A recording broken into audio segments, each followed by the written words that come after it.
ओम साई राम भक्तों, शुभ गुरुवार। श्री साई सच्चरित्र अध्याय 34 का अंतिम भाग। बाबा के चरणों में कोटि कोटि प्रणाम। उदी की महिमा भाग 2। सामा के छोटे भाई की पत्नी भाभी। साबली बिहीर के समीप सामा के छोटे भाई बप्पा जी रहते थे। एक बार उनकी पत्नी को गिल्टियों वाला प्लेग हो गया। उसे ज्वर आया और उसकी जांघ में प्लेग की 2 गिल्टियां निकल आई। बप्पा जी दौड़कर सामा के पास आए और सहायता के लिए चलने को कहा। सामा भयभीत हो उठे। उन्होंने सदैव की भांति बाबा के पास जाकर उन्हें नमस्कार किया और सहायता के लिए उनसे प्रार्थना की तथा भाई के घर जाने की अनुमति मांगी।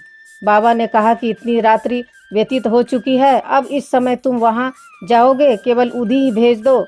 ज्वर और गिल्टी की चिंता क्यों करते हो? भगवान तो अपने पिता और स्वामी हैं, वह शीघ्र ही स्वस्थ हो जाएंगी। अभी मत जाओ, प्रातःकाल जाना और शीघ्र ही लौट आना। सामा को तो उस मृत संजीवनी उदी पर पूर्ण विश्वास था। उसे ले जाकर उसने भाई को थोड़ी सी उदी गिल्टी और माथे पर लगाई और कुछ जल में घोलकर रोगी को पिला दी। जैसे ही उसका सेवन किया गया, वैसे ही पसीना प्रवाहित होने लगा, ज्वर मंद पड़ गया और रोगी प्रगाढ़ निद्रा में निमग्न हो गया। दूसरे दिन बप्पा जी ने अपनी पत्नी को स्वस्थ देकर बड़ा आश्चर्य प्रकट किया कि न तो ज्वर है और न गिल्टियों का कोई चिन्ह है।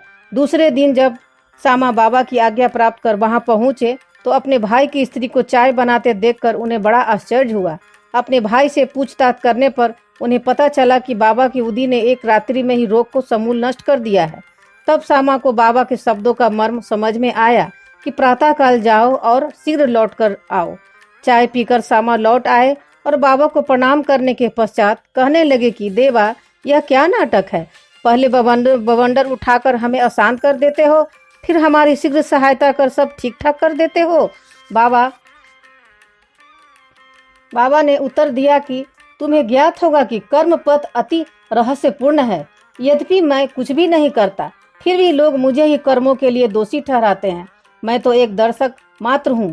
केवल ईश्वर ही एक सत्ताधारी और प्रेरणा देने वाले हैं। वे ही परम दयालु हैं। मैं न तो ईश्वर हूँ न मालिक, केवल उनका एक आज्ञाकारी सेवक ही हूँ और सदैव उनका स्मरण किया करता हूँ।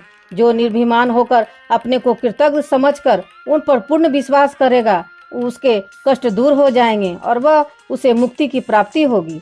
ईरानी कन्या। अब एक ईरानी भद्र पुरुष का अनुभव पढ़िए।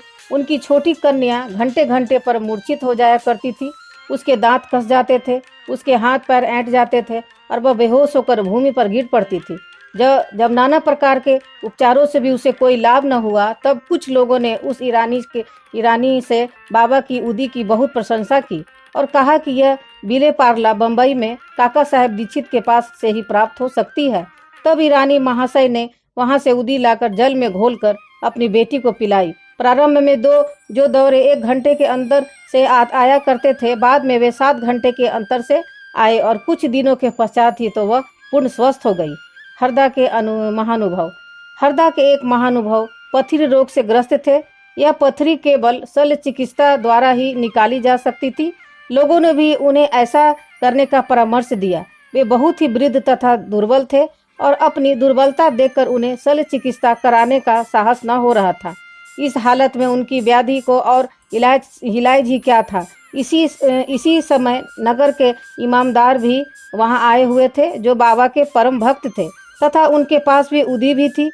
कुछ मित्रों के परामर्श देने पर उनके पुत्र ने उनसे कुछ उदी प्राप्त कर अपने वृद्ध पिता को जल में मिलाकर पीने को दी। केवल 5 मिनट में ही उदी के पेट में जाते ही पथरी मूत्रेंद्रिय के द्वार से बाहर निकल गई और वह वृद्ध शीघ्र ही स्वस्थ हो गए। बम्बई की महिला की प्रसव पीड़ा। बम्बई की कायस्थ प्रभु जाति की एक महिला को प्रसव काल में असहनीय वेदना हुआ करती थी। जब वह गर्भवती हो जाती तो बहुत घबराती और कृतज्ञ हो जाया करती थी। इसके उपरांत संत श्री राम मारुति ने उनके पति को सुझाव दिया कि यदि इस पीड़ा से मुक्ति चाहते हो तो अपनी पत्नी को शिरडी ले जाओ। पुनः जब उनकी स्त्री गर्भवती हुई तो वे दोनों ही पति पत्नी शिरडी आए और वहां कुछ मास ठहरे। वे बाबा की नित्य सेवा करने लगे। उन्हें बाबा के सत्संग का भी बहुत लाभ हुआ। कुछ दिनों के पश्चात जब प्रसव काल समीप आया, तब सदैव की भांति गर्भाशय के द्वार में रुकावट के साथ अधिक वेदना होने लगी। उनकी समझ में नहीं आता था कि अब क्या करना चाहिए। थोड़ी ही देर में एक पड़ोसिन आई और उसने मन ही मन बाबा से सहायता की प्रार्थना कर जल में उदी मिला उसे पीने को दी।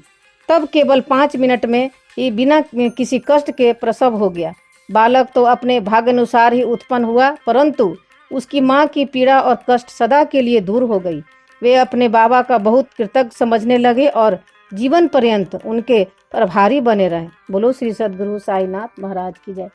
अब बाबा का हम एक छोटा सा मतलब प्रार्थना करने के साथ ही अध्याय समाप्त कर। सदा सदा साईं पिता मन में करो निवास, सच्चे हृदय से करो तुमसे ये अरदास। कारण करता आप हो सब कुछ तुम्हारी दात, साईं भरोसे मैं रहूं तुम्ही हो पितुमात। विषयों में लीन हूँ पापों का नहीं अंत, फिर भी तेरा तेरा हूँ राख लियो भगवान। राख लियो राखन हारा साई गरीब निवास, तुम बिन तेरे बाल के कौन सवारे काज।